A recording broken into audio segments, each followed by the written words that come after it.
Dentro del bloque, tu espacio seguro para aprender sobre criptomonedas, DeFi y blockchain.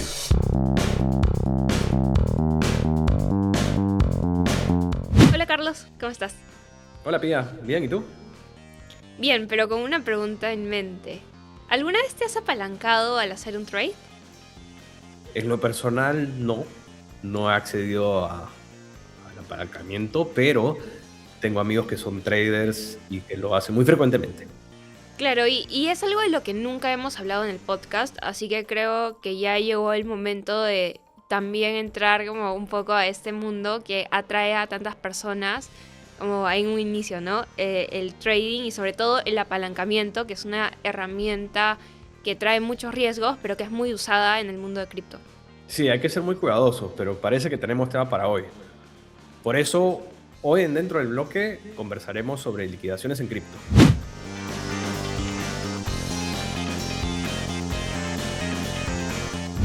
Hola, yo soy Pía.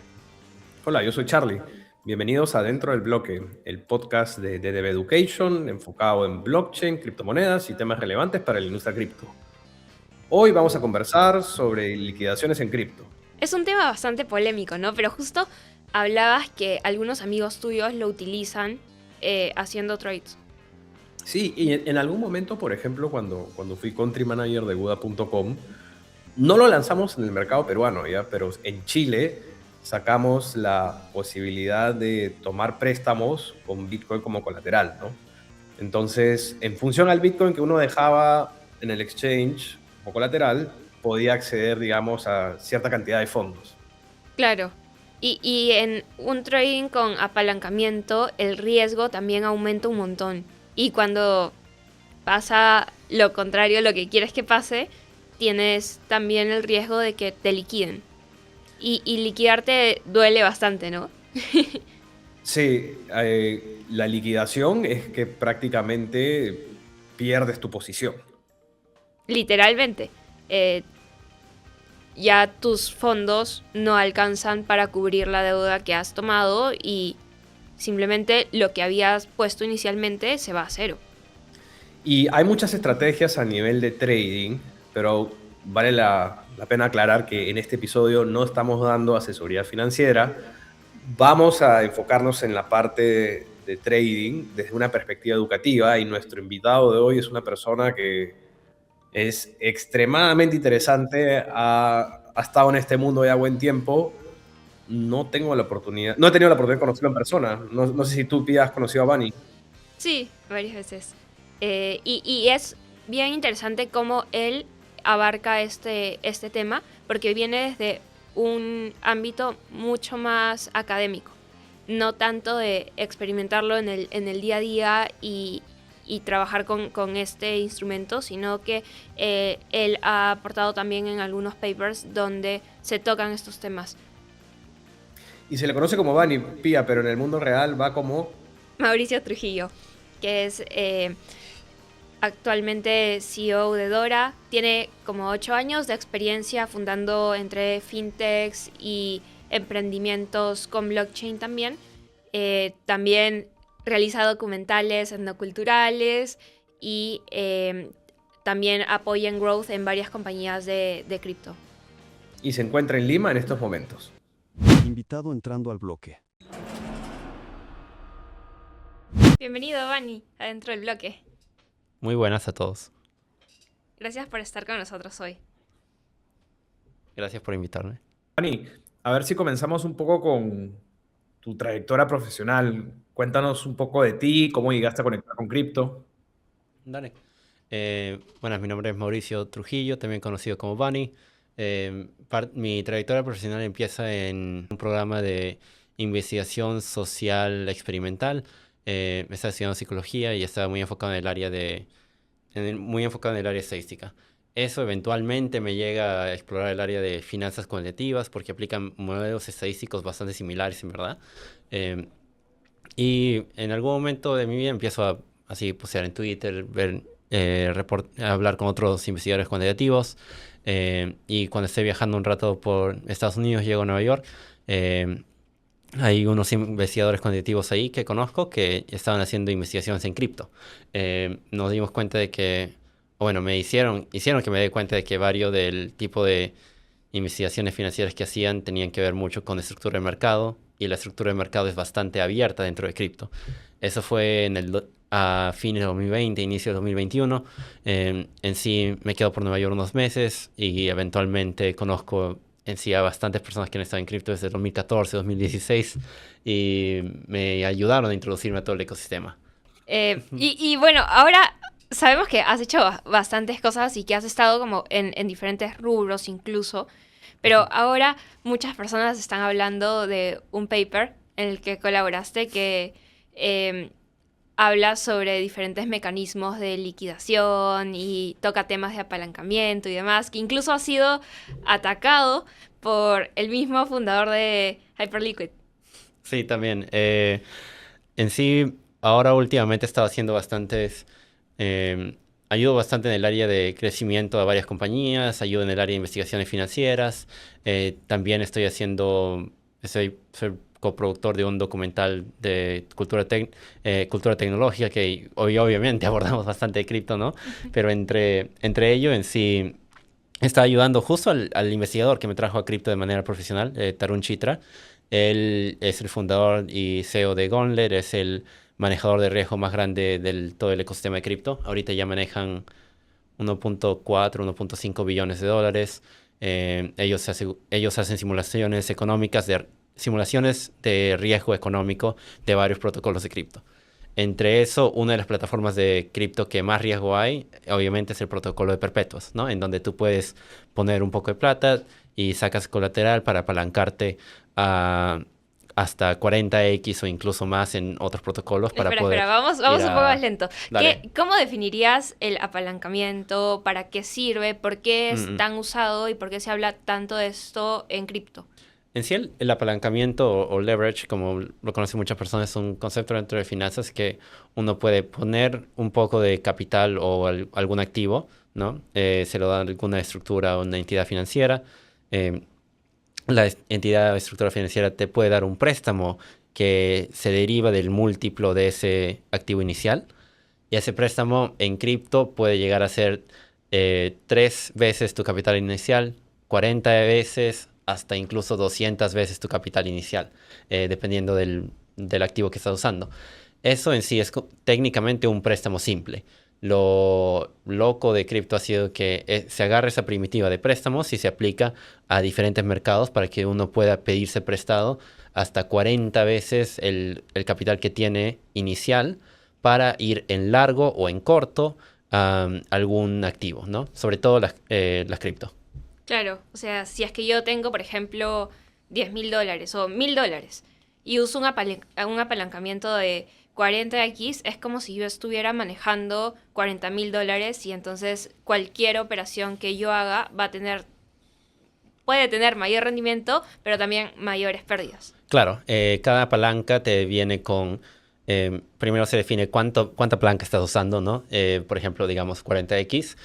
Luego se define también cuánto es el coste de transacción inicial que te quieren cobrar, ¿no? O sea, no te dan la palanca gratis. Obviamente vas a tener que pagar algo. Tal vez tengas que pagar un fee de transacción, una tarifa de transacción inicial, y también tienes que pagar una tarifa de transacción tal vez cada hora, o como dentro de Hyperliquid se da, cada 8 horas tienes que pagar esa tarifa, ¿no? Para mantener tu posición abierta. Y también se define el precio de liquidación, que es si tu transacción, su posición en largo va bien, no te tienen que liquidar. Pero si te vas en corto y el mercado no se cae, más bien sube, te liquidan a la alza o también te pueden liquidar a la baja, dependiendo de cuál es tu posición que has tomado, ¿no?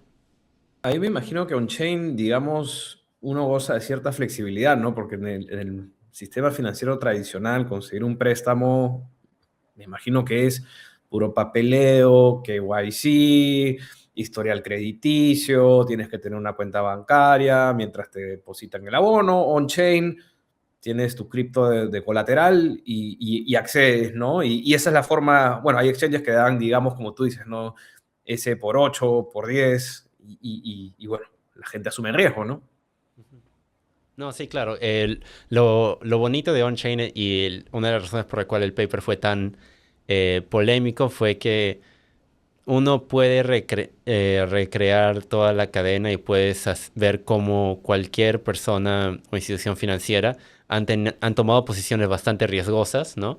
Que usualmente antes solo podría ser sido por instituciones, ¿no?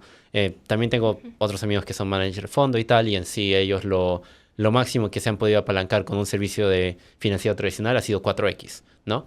O incluso en otros bancos dentro de Perú puedo decir que, no voy a decir qué bancos, ¿no? Pero los managers de portafolio ahí solo se pueden apalancar hasta 30% de su portafolio neto solo en equidades, ¿no? En acciones, en stocks. Claro, hay más regulación. Claro. También. Hay muchísima más regulación y los límites son demasiado fuertes, mientras que on-chain incluso, si yo quisiera ahorita podría ir a apalancarme 200x mi capital inicial y irme en largo oro, ¿no? Y no Claro. habría nada de hacer de KYC ni tal. ¿Alguna vez te han liquidado una posición? Me han liquidado 3 veces en mi vida. No he... Una vez fue simplemente que no me di riesgo bien, ¿no? Y eso ya se admite bien todo. La segunda fue solo porque quería hacer un meme y quería hacer algo chistoso y bueno, el chiste salió mal y me liquidaron, pero me liquidaron de $10. La tercera vez me liquidaron por un error que hubo en el protocolo mismo y en ese momento estaba moviendo capital un tanto fuerte en esa plataforma, entonces hablé con la plataforma y me devolvieron mi capital. Así que puedo decir que sí hay protocolos de perpetua que te pueden liquidar y hay riesgos y tal, pero si eres un buen usuario, un usuario que les importa por X motivo, ¿no? Te pueden incluso hasta devolver la plata. Que es un poco curioso de pensar que eso tal vez no pasaría en un banco tradicional o a veces sí, ¿no? Pero tienes que mover otro monto. Vani, en el contexto peruano, cuando uno habla de liquidaciones, uno tiene en la mente la liqui, que vendría a ser el finiquito de la relación laboral, ¿no? Pero en el mundo de los traders, ¿cómo definirías tú una liquidación, ¿no? Me gustaría llegar a una definición un poco más humana, ¿no? Claro. Una liquidación, diríamos, yo pienso que que esta botella de agua va a subir de precio. Ahorita está, digamos, a $1, ¿no? Entonces yo quiero comprarme 100 de estos con $1, entonces voy y digo, ya, tomo $1, me apalanco 100x y ahora tengo 100 de estas botellas. Controlo, mejor dicho, estas 100 botellas, ¿no? Digamos que en vez de que el precio suba, la botella se baja. Digamos, el precio de liquidación es 8 céntimos. Primero baja 9 céntimos y yo tengo que pagar un poquito de tarifa para mantener mi posición. Yo creo que va a seguir subiendo y la mantengo mi posición. Baja 8% y dependiendo del exchange, ya o mi capital inicial de $1 se cierra la posición, me quitan ese $1 que yo he dado y los otros $9 que también se utilizaron los otros $99 que se usaron para comprar las otras 99 botellas de esto, se repaga a todos los inversionistas que habían puesto plata en el exchange, ¿no? Y de ahí sale el concepto de apalancamiento y el precio de liquidación. O sea, pierdes todo. Pierdes todo, claro. Pierdes tu colateral inicial y también la plata.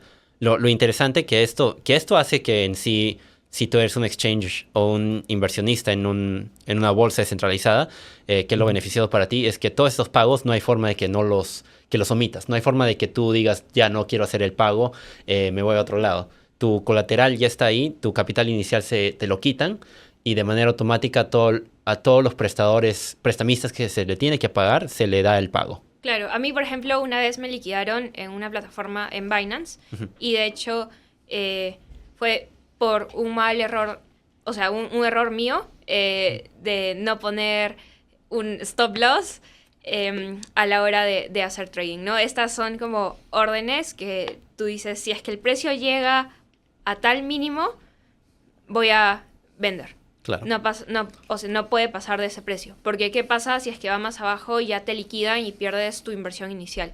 Lo cual es lo que normalmente se trata de evitar. Pero hay otras plataformas en las que también puedes hacer este tipo de operaciones y donde automáticamente también se liquida una posición, ¿no? Una de ellas es Hyperliquid, que se volvió bastante viral el año pasado. Cuéntanos un poco sobre esta plataforma, quiénes la utilizan, por qué se volvió tan viral quizás. Hyperliquid hoy por hoy es la plataforma de PerpDexes más grande que existe en todo el mundo y a tal punto de que incluso mueve mercados, lo que vimos dentro del paper que mueve mercados e impacta el precio de un activo de cripto más que muchos otros exchanges o bolsas centralizadas. Eso viene a ser que puedes en sí transactas más Bitcoin en Hyperliquid que se transacta en la bolsa de Nueva York. Transactas más Bitcoin en Hyperliquid que en Binance, que en FTX en su momento, ¿no? Que en cualquier otra bolsa gigantesca. Hoy por hoy hay 4.5 billones de dólares de valor bloqueado o que se está guardando, digamos, en Hyperliquid. Y en los últimos, digamos, de manera anualizada han hecho 687 millones de dólares solo en costes de transacción y han transactado, digamos, en los últimos 30 días 152 billones de dólares en perps, en perpetuas, en contratos perpetuas, y 3 billones solo en gente cambiando su Bitcoin o Ethereum y Solana, ¿no? Sin la palanca.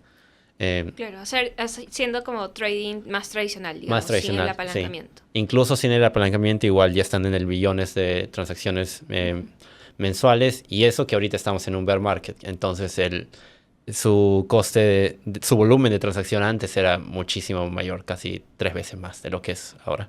Pero ¿cómo llegamos a estas cifras, Fanny? Y Hyperliquid, ¿qué es? ¿Es un Layer 1? ¿Es un Layer 2? O sea, ¿qué tiene técnicamente, ¿no? ¿Dónde está parado Hyperliquid? Claro, lo interesante de Hyperliquid es que en sí es una cadena bastante centralizada en las partes que importan para poder tener una cadena bastante rápida. Hyperliquid en sí tiene un tiempo de finalización bastante más rápido. Creo que está en los 4 milisegundos, algo así. Tendría que verificar.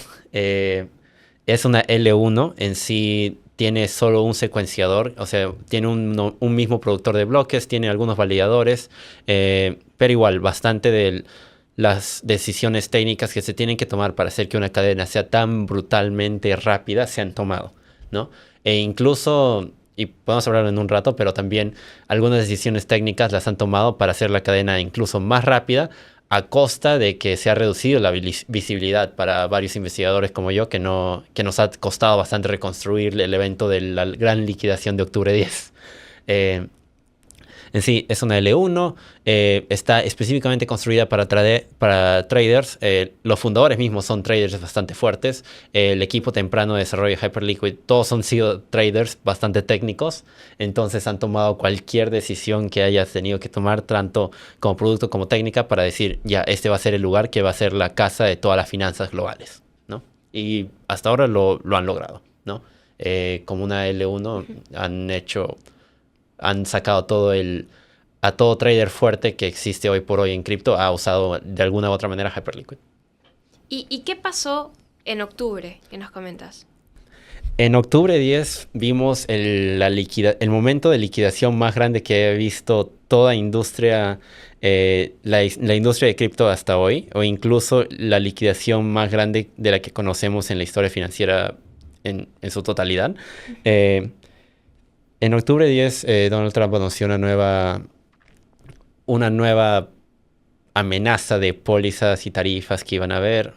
En sí, algo que ya el mercado se ha acostumbrado bastante. Solo que esta vez, por X motivos, el mercado lo tomó muchísimo más en serio, ¿no? El por qué pasó, hay un debate abierto, ¿no? Pero esta vez tecnología fue bastante impactado. Cripto en sí se ha visto como un activo que es bastante correlacionado a activos de tecnología y en algún momento,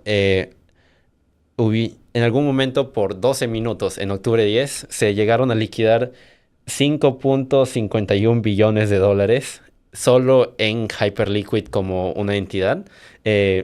Esto también ocasionó que una póliza de Hyperliquid, la cual previene que su bolsa y sus prestamistas se queden cortos de liquidez, hizo que esa póliza sea activada, que es la póliza de desapalancamiento, también conocida en inglés como ADL, Auto Deleveraging Policy, y a traders que estaban en corto durante esos 2 minutos, que estaban proyectados a hacer más plata de la cual existía en el protocolo de Hyperliquid, les cerraron todas sus posiciones. Eso en su totalidad llegaron a cerrar 2.10 billones de dólares. Y esos traders, bueno, si bien el argumento es que estos traders no perdieron plata, más bien simplemente le dijeron Dejaron de ganar. Dejaron de ganar, claro. También estos traders no solo estaban yendo en corto, tal vez algunos estaban yendo en largo y tenían una estrategia más compleja, una estrategia delta neutral, por así decirlo, para aislar un poco el riesgo de mercado y ganar plata independiente de cuál es la dirección del mercado. Estos traders en sí llegaron a perder porque también tendrían ciertas posiciones en largo, ¿no? Claro. Y bueno, es en sí la liquidación más grande que hemos tenido como cripto, de historia financiera de la que sabemos, ¿no? ¿Esto termina siendo más grande que las liquidaciones del 2008, por ejemplo? Toda la crisis que hubo. Buena pregunta. En 2008, si bien hubo... Hay acá una diferencia semántica en el que en el 2008 tuvimos una crisis financiera y ya hubieron bancos que se fueron a la quiebra, ¿no? Quebraron en su deuda. Dentro de cripto tuvimos una crisis financiera en la cual hubieron traders que estaban proyectados a ganar muchísimo más que la bolsa misma, y si bien no se fueron a la quiebra, la bolsa como bolsa se podría haber ido a la quiebra, sí, que hubiera sido, ¿sabes? Los 4.5 billones hubieran sido perdidos, ¿no? O se hubieran, mejor dicho, transferido a otras entidades que aparte de la bolsa. Pero técnicamente no se perdió nada, simplemente se paró de ganar hoy, ¿no? Hay gente que, bueno, sí hubo la pérdida de 5.151 billones de dólares, pero no sé si llegó a ser esa pérdida muchísimo más grande que el valor que había en 2008. Pero no es una liquidación inmediata, ¿no? Lo de 2008 es como... Bueno, se perdió la plata y hay unos 2 bancos que colapsaron, pero ya. Claro, digamos que en el 2008 los que absorbieron esa caída de precios fueron los bancos y actualmente fueron los traders. Los traders, claro, y el banco se salvó. Que es algo interesante de lo que pensar, y si es que... O sea, la misión del fundador de Hyperliquid siempre ha sido de traer todas las finanzas globales y volver a Hyperliquid la casa de esas finanzas, ¿no? Que si hubiéramos traído las finanzas... Supongamos que las finanzas globales ya hubieran estado en Hyperliquid con estas pólizas de desapalancamiento. Creo que sí hubiéramos tenido unos problemas muchísimo más grandes si hubieran liquidado a instituciones o personas individuales alrededor del mundo, de la manera que lo hicieron ahora. Claro. Y yendo puntualmente a lo que sucedió ese 10 de octubre, porque yo recuerdo que entré a Twitter y veía los tweets de la gente que perdía su dinero, ¿no? Pero me gustaría tener una concepción más clara de ese día puntualmente. Me imagino que un montón de traders perdieron, pero ¿quién ganó? En sí, ahí es en donde viene... Está interesante lo de las pólizas de desapalancamiento. En sí, en octubre 10 habían varios traders que eran y eso es lo curioso en sí, porque ahorita, si bien tengo... en la publicación del paper, mi trabajo fue crear una taxonomía del evento, ¿no? Se puede de manera teórica decir, esta es se puede crear una simulación y se puede decir, esa es una buena póliza de desapalancamiento para prevenir pérdidas de traders y de la bolsa y tal. Y bueno, un amigo, Tarun, él estaba escribiendo ese paper. Mientras lo está escribiendo, él se da cuenta que sería bueno tener obviamente la data de lo que sucede en Hyperliquid mismo. Entonces yo le dije, ya mira, yo he trabajado en infraestructura un buen tiempo, tuve una compañía de infraestructura también en cripto, y sí, me di por una semana y media simplemente enfocándome en reconstruir el evento de Hyperliquid, lo cual eventualmente llegó a ser casi un mes, porque no había suficiente data del evento mismo. Había data del día anterior, entonces tuve que agarrar esa data del día anterior y reconstruir cada transacción que se dio en Hyperliquid para llegar al momento y poder visualizar los 12 minutos que sucedieron, ¿no? En esos 12 minutos en sí habían habían varios traders que tenían posiciones en largo que obviamente fueron liquidados de manera extrema, ni bien se anuncian las pólizas de Trump. mientras se siguen anunciando nuevas pólizas, se sigue viendo que el mercado de la bolsa de valores de las bolsas de valores globales en general están crashando, ¿no? Están yéndose a la baja de manera súper agresiva. El mercado de cripto también sigue crashando. Mientras crashea el mercado de cripto, en sí se ve que hay varios traders que están en largo que han sido liquidados y eso se considera como deuda negativa o deuda mala para la bolsa, ¿no? Que tiene que haber personas que tengan que estar al otro lado de esa deuda y ya están siendo repagados. Normal. Lo malo fue cuando habían traders y esto hasta ahora no lo sé a ciencia cierta, no sé si son traders individuales o son instituciones gigantes, pero estas instituciones están técnicamente apalancadas en corto con 100 o 200 millones de dólares más incluso. E incluso esto sí, y ojo que esto es sin palanca. O sea, estas personas tienen 200 millones, casi claro, 200 estás millones. manejando 200 millones, pero además te apalancas. Tienes palancas, claro. Y además te apalancas y estas personas están en el mercado yéndose en corto. Cuando se están yendo en corto, en algún momento están proyectados a ganar más de lo que existe en la bolsa de Hyperliquid misma. Entonces, en ese momento se crea un doble efecto, ¿no? Hay traders que están perdiendo demasiada plata muy rápido y esa deuda no se puede pagar de manera rápida. Hay traders que están proyectados a ganar muchísimo más plata de la que existe, de la que se incluso está repartiendo de los traders que están perdiendo plata, ¿no? Entonces hay gente que está perdiendo, la gente está perdiendo por todo, Hyperliquid como entidad y los prestamistas están perdiendo por todos lados, ¿no? Entonces, y ojo, eso es algo, hay una cosa interesante acá. La póliza de desapalancamiento se da por mercados. O sea, que si alguien está ganando mucho en cripto y está en Bitcoin, y el mercado de Bitcoin está correlacionado con el mercado de Ethereum, técnicamente Ethereum no debería ser desapalancado.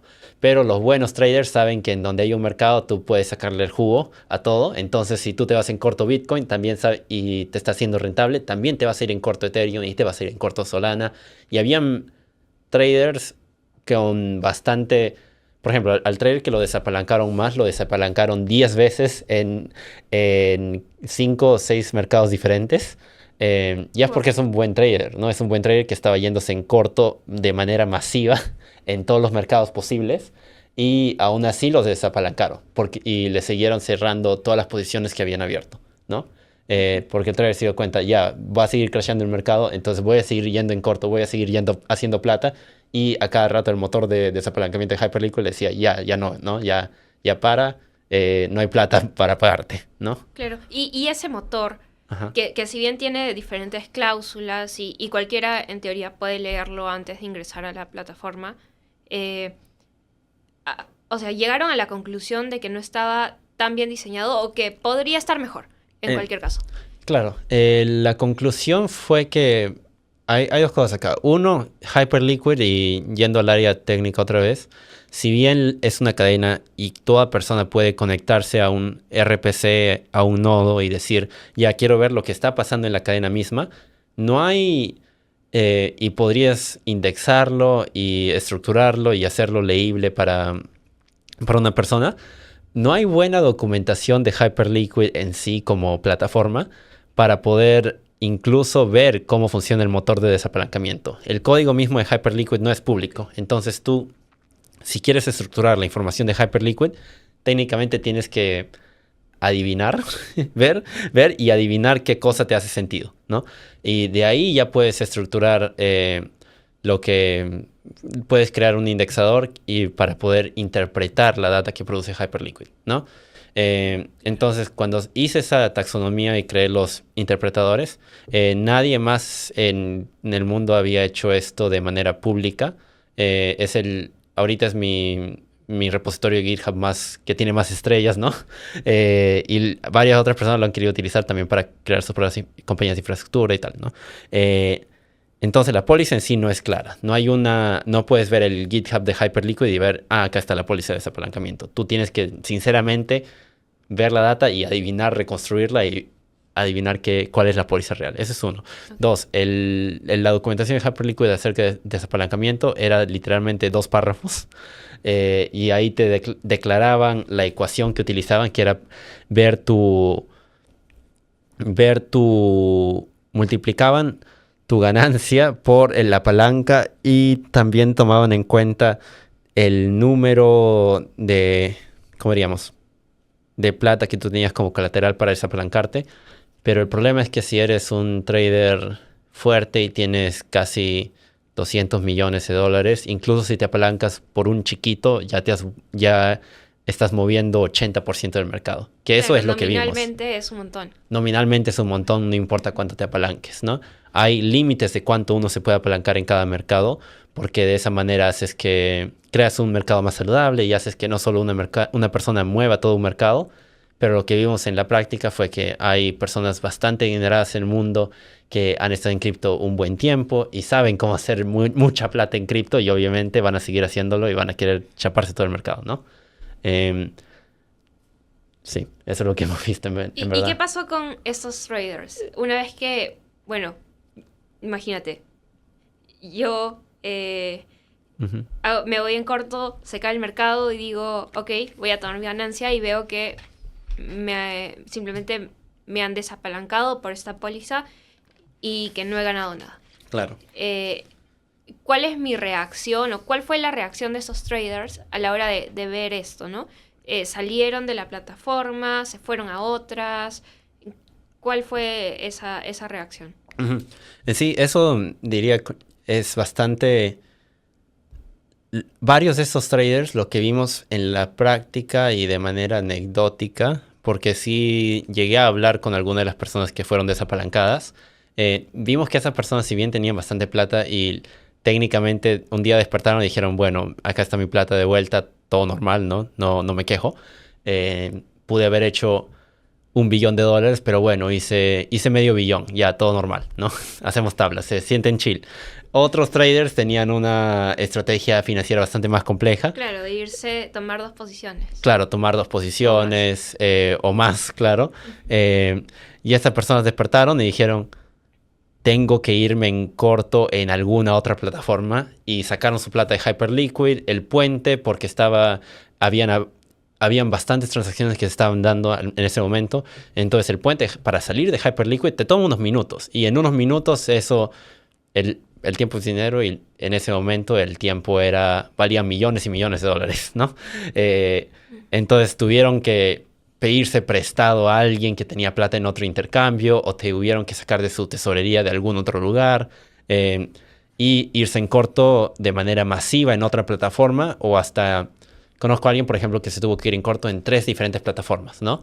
Para mitigar el riesgo también. ¿Qué pasa Correcto. si en esas otras plataformas te hacen lo mismo? Claro, y eso fue lo que gracias a Dios vimos que habían otras plataformas que no tenían esa póliza de desapalancamiento tan agresiva, por así decirlo, como lo tenía Hyperliquid.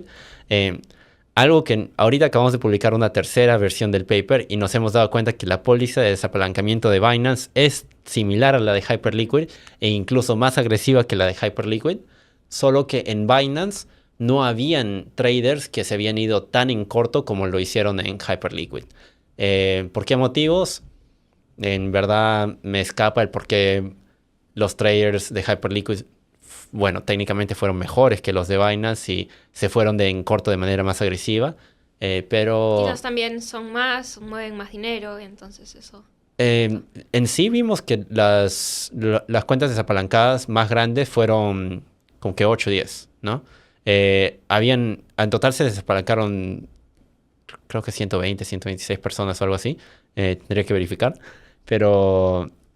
No, perdón, 100,000 algo. Pero los top 10, por así decirlo, que los desapalancaron, solo los desapalancaron en Hyperliquid. No hemos visto que haya habido este desapalancamiento en Binance. Y eso también, que Binance es un sistema centralizado. Entonces yo no puedo ir a Binance y ver si tal vez en algún mercado desapalancaron a Hyperliquid. Pero esta heurística, por así decirlo, de póliza de desapalancamientos viene de un desapalancamiento que se dio en Huobi hace un buen tiempo. Pero no fue un caso tan extremo. Entonces, simplemente fue, ya bueno, esta póliza puede servir. Y los programadores la implementaron y ya, ¿no? Y desde ahí se ha quedado como el estándar de desapalancamiento, pero es un estándar bastante agresivo contra los traders y protege demasiado la bolsa, ¿no? Y sí, en el paper dijimos que tal vez hay mejores formas de hacer las cosas si es que queremos que estas plataformas sigan creciendo, ¿no? Dani, en función a estos acontecimientos, a los estudios que has realizado y las investigaciones en las que has estado involucrado, ¿te atreves a decir qué se le espera a Hyperliquid en este 2026? O sea, yo en verdad le tengo un aprecio tremendo al equipo de Hyperliquid. Yo también le tengo un aprecio tremendo a sus otros 10 competidores que le quieren sacar mercado y quieren implementar pólizas de desapalancamiento mejores. Incluso les puedo confirmar que hay varios exchanges centralizados que le enviaron DM a mí, le enviaron DM a Tarun y le dijeron, hey, vamos a implementar tus mejoras de desapalancamiento, ¿no? Porque pues, si bien es una póliza un tanto de nicho, para un trader fuerte que fue desapalancado en Hyperliquid, puede que le interese muchísimo dejar de usar Hyperliquid y empezar a utilizar otro sistema en el cual confían más, ¿no? Claro, puede atraer muchos nuevos clientes, pero clientes grandes sobre todo, ¿no? Que es lo Claro. que muchas plataformas buscan. Exacto, de ahí en verdad sale bastante el mercado, ¿no? Los clientes grandes, no te importa traerte varios pequeños jugadores y más bien te puedes traer medio billón cambiando unas cosas de tu código, ¿no? Entonces, esos traders creo que Hyperliquid le va a seguir yendo fenomenal. Me encanta la plataforma.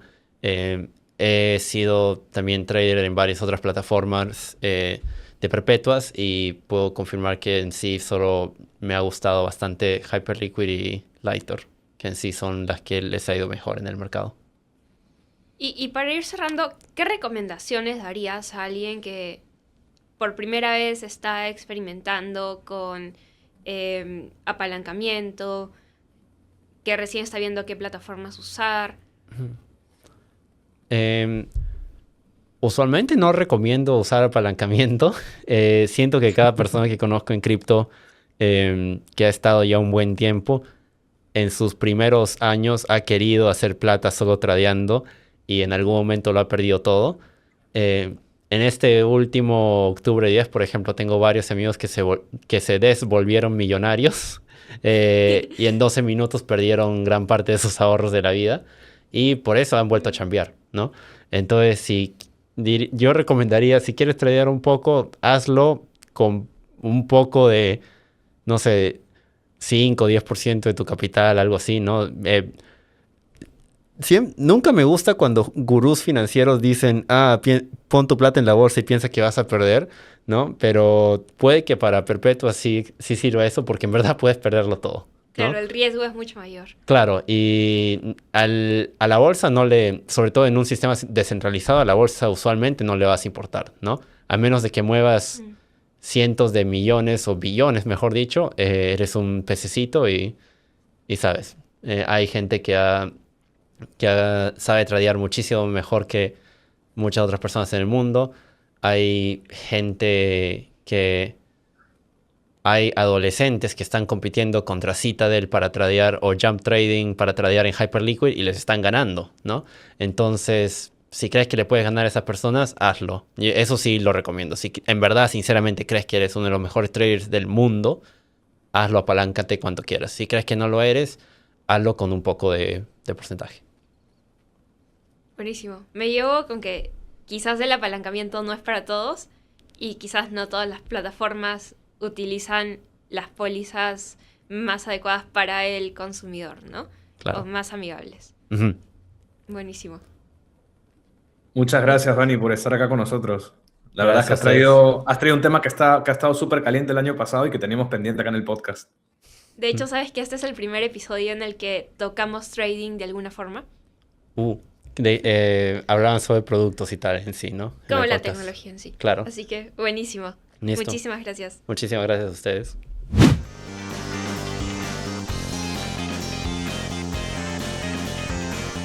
Súper interesante lo que nos cuenta Vani, ¿no?